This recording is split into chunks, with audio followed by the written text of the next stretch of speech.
Welcome to the Widowed Mom Podcast, episode 252, When Do Widows Need a Life Coach? Welcome to the Widowed Mom Podcast, the only podcast that offers a proven process to help you work through your grief, to grow, evolve, and create a future you can truly look forward to. Here's your host, Master Certified Life Coach, Grief Expert, Widow, and Mom, Krista St-Germain. Hey there, welcome to another episode of the podcast. Did you know that as of episode 211, you can go to YouTube and watch these podcast episodes? You can watch me in my office talking to no one. Occasionally, you might see a dog drive by in the back. My glass door is kind of opaque, and sometimes you can see a dog walk by. If you would like to do that, you can. You just go to YouTube and you search the Widowed Mom Podcast, and you will find it, courtesy of my youngest, Cleo, who has been editing and uploading all episodes since 211. I'm paying him for it, of course, but I do appreciate that he is doing it so that we can connect in that way if you like. So wanted you to know that's available. Also, at the end of today's episode, I'm going to tell you about a scholarship program that is now happening within Mom Goes On. We've been slowly rolling it out, and I'm going to tell you all about it at the end. So in this episode, I want to talk about this question: when do widows need a life coach? I'm going to tell you why this came about, why I don't think it's a particularly useful question, questions you can ask yourself instead that are more useful, and then we'll get to the scholarship. Also, I want you to know that there are two other podcast episodes that might be of use to you, and I just want to make sure you know that they exist. One is episode 81, Therapy versus Life Coaching. It was a good conversation that my friend Sandy Arguello and I had. Sandy is a therapist and a life coach, and we talked about what we see the differences between life coaching and therapy are, what the overlaps are, and our opinions about the matter, because I do get that question a lot. And then also episode 107, Are You Ready for Coaching? I get that question a lot too. How do I know if I'm ready? So I want to make sure you know that episode is out there, because we're not going to talk about any of those things in this one, but there are those two episodes out there available for you. So when do widows need a life coach? How did this come about? A couple of weeks ago, I taught a class called Breaking Through a Grief Plateau. And in that class, at the end, when I asked for questions and offered the opportunity for people to get coaching, the most lovely widow raised her hand, fairly new widow, and she had the sweetest little 3-month-old sleeping baby on her shoulder. And she asked me, and I'm not quoting her directly, but essentially her question was, do I need coaching, or can I do this alone? And I struggled in that moment to answer that question. And I had to process it after it was all over to really realize why I struggled to answer the question. The reason I struggled to answer the question was because of the way that it was phrased. And that's why I want to bring this up. I struggled because, hey, I don't know who needs coaching. I don't know what you are capable of on your own, or where you need support. I don't know. B, I felt creepy about it. I don't want to be in the business of telling people they need a coach.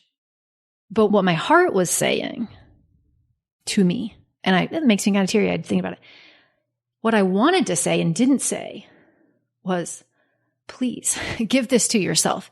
If you want it, take it. If it feels good to you, do it. I want to help you. I can help you. I wanted to grab this woman and hug her and pull her in tight, and my heart was just going out to her. But I also didn't want to say, you can't do it alone. You need a coach. I don't believe that, and it's creepy. So I had to process it afterwards. And here's why I don't think it's a useful question if you are asking it to yourself, right? It implies, when do widows need a life coach? It implies that we only get to have things that we need instead of things that we want. It implies that you can't create what you want on your own, and so it's just a matter of figuring out when the magic point is where you have to have some support outside of you. And I don't think any of that is useful. What if you could trust yourself to know if you wanted that kind of support. What if you wanted that kind of support, you could give it to yourself? I also see this showing up in women who will ask themselves or justify coaching because they think it will benefit their kids. And so they justify it because they believe if they take care of their own mental wellness, then that will help them take care of their kids. And I do believe that's true. And also, I'm kind of sad about it because I wish we lived in a world where we could just invest in ourselves because we believed that we were entirely worth investing in. And I'm just going to declare that we're moving into that direction. I'm just going to declare, I don't even like saying I wish we lived in that world, because maybe there are lots of women out there who are really great about investing in themselves independently of what they believe would be good for their kids or not. And they just give themselves what they want. And so I'm just going to declare that we're moving in that direction and that those women exist. But it makes me sad when I see us limiting ourselves in that way. Because, what else are we not allowing ourselves to have? Because we haven't decided to believe that we need it, even if we can afford it. What is the quality of life that we create for ourselves when we only allow ourselves to have what we believe we need? And what if we no longer made decisions based on what we thought we needed and instead looked at what we wanted and then weighed those wants? And so what I want you to hear from me is, I'm not here to say you do need a life coach. I want to tell you, I want you to have the support that you want to have. I want you to have the support that I think you deserve. I want you to have more support than I did. I want you to have the tools that I didn't have earlier. I want you to not have to figure it out the hard way. I want you to be in community if being in community would feel good to you. I want you to be surrounded by support if that's what you want. That's what I want for you. I don't think it's about need. Now, I will say, for me, and this is what I was trying to say in an episode of the podcast that I did called The Best Way to Create What You Want. For me, there have been many situations since Hugo died where coaching has helped me because the coach could show me something I couldn't see for myself. It was like trying to read the label from inside the bottle. It doesn't work. I couldn't see what I couldn't see, not because there was something wrong with me, but because I lacked perspective. I didn't have the perspective that allowed me to see it. And this is why I will always have a coach and coach weekly, because that person can show me the things that I can't see for myself. And I value that. I want that. Do I need it? No. Could I still be a highly functioning member of society? Yes. If I didn't have it, yes, I could. But do I want it? Yes, I do. Do I believe that it's okay for me to have what I want? Yes, I do. Now I do. Now I do. There was a time probably when I really would have struggled to give that to myself. There was a time when I would have said, oh, that's not a need. That's just a want. Did you grow up with that? I grew up with that. Hearing like we need to think about what we need and not what we want. And it makes sense. Right? That parents are trying to teach us to live within our means. That's not what I'm talking about, though. What I'm talking about is when you have access to something, you could give it to yourself and you won't because you've decided you can only have what you need, not what you want. That's what I'm talking about. Do you feel the difference? Okay. So here's some questions you can ask yourself. Whether you're considering coaching or not, this could just be questions you are asking yourself about things that you want next in life, right? Or things you want to do next in life. So instead of when do I need it, right? It's do I want it? Do I want it? If it's you trying to decide whether to do it by yourself or do it alone, do I believe I could do it alone? Or is this a case where I'm trying to read the label from outside the jar? Would this kind of support help me in the way that I would like to be helped? Not some external should, but in the way that I would like to be helped. Do I want to go it alone? Or do I want to do it in community? It's not about there being a right want. It's about You accessing what your want is. What is your desire? And can you let yourself have it? Please allow yourself to have the support that you want. If you want to do it alone, by all means do. And so much unnecessary hardship is created when we tell ourselves that we should be able to do it by ourselves or that we can't have it unless we need it.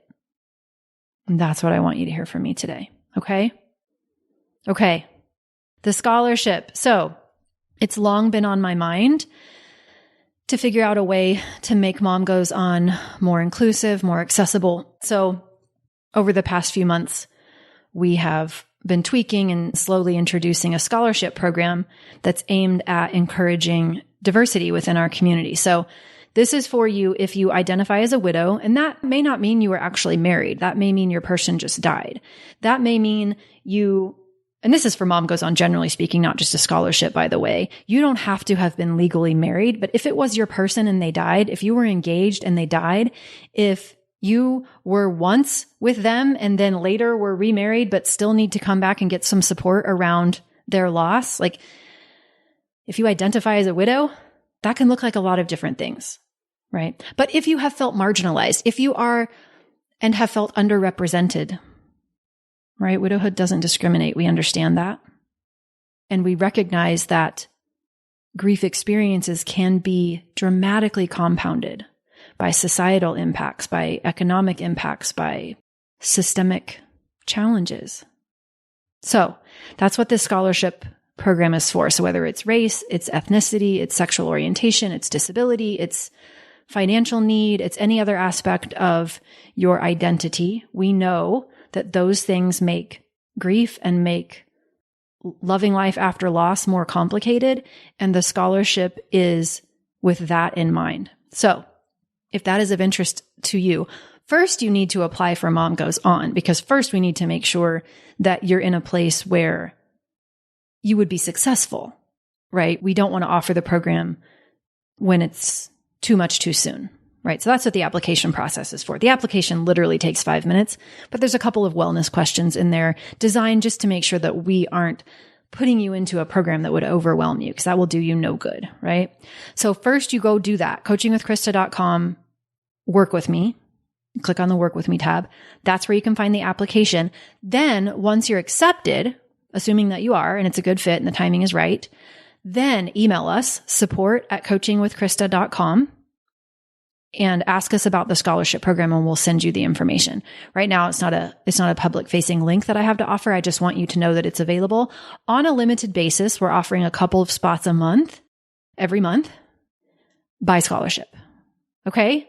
So that's the process. If you have any questions, you can reach out to us again, support@coachingwithkrista.com, but go apply first and spread the word. If you know someone who you think would be perfect and it's really, there's some stuff holding them back and they wouldn't have considered applying for Mom Goes On because they've heard it's an investment and, funds are hard to come by, that's okay. Send them this information. Okay. Okay. All right. So no more of this. When do I need it? No more of this, please. I really want to offer this to you. Do I want it? What would it be like to let myself have what I want? Not do I need it? Do I want it? Would it feel good to me? And think about that in all the other areas of life. What is it that you want that would feel good to you, that is within your reach, that you haven't been letting yourself have because you haven't labeled it as a need? This could be as simple as more throw pillows, y'all. This could be as simple as a new comforter. This could be as simple as, for me, I joke, but honestly, lately, stuffed animals. It's the most ridiculous thing, but stuffed animals bring me so much joy. I've got my little stuffed sloth over here in my office, Patricia. I sleep with Memphis, the panda. Memphis might need a replacement. He's getting a little rough. But why not? Why not? It feels good to me. I want it. I don't really give two flips what other people think about it anymore.